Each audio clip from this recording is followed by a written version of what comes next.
Welcome to bird media. నేను Vaishnavi. AP ముఖ్యమంత్రి నారా చంద్రబాబు నాయుడు రాష్ట్రంలో అన్ని ప్రభుత్వ సేవలను ప్రజలకు ఆన్లైన్లో అందుబాటులోకి తీసుకురావాలని అధికారులకు ఇప్పటికే స్పష్టంగా ఆదేశాలు ఇచ్చారు.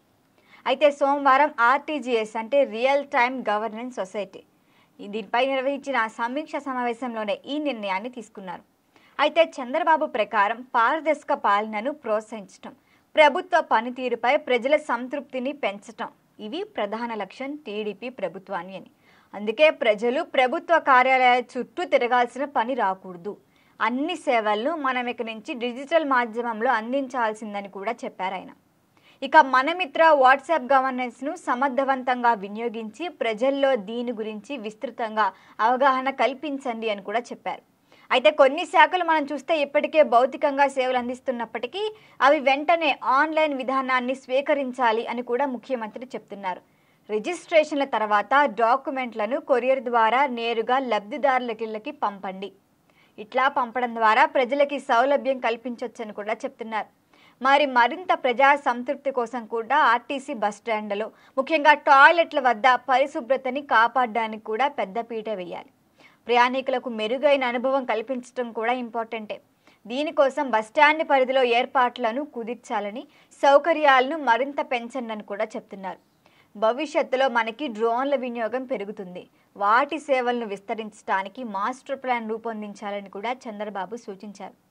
అలాగే డ్రోన్లను రైతుల బలహీనతలను తగ్గించడానికి, పురుగుల మందుల వాడకాన్ని కూడా తగ్గించి సేంద్రియంగా పంటలు పండించాలి. మరి ఎట్లా ఉపయోగించాలో అవగాహన కూడా పెంచాలట. ఇక సేవా విధానాలను సమర్థవంతంగా అమలు చేయడానికి కొన్ని జిల్లాల్లోని మంచి విధానాలను గుర్తించి వాటిని రాష్ట్ర వ్యాప్తంగా అమలు చేయాలని కూడా చంద్రబాబు ఇప్పటికే స్పష్టం చేశారు. మరి ఇప్పుడు ఈ విధానం ద్వారా ప్రతి ప్రాంతానికి సమానమైన సేవలు అందించవచ్చని ఆయన భావన. ఇక ఈ సమావేశంలో ప్రభుత్వ ప్రధాన కార్యదర్శి అయినటువంటి విజయానంద్, ఇతర ఉన్నతాధికారులు కూడా పాల్గొన్నారు.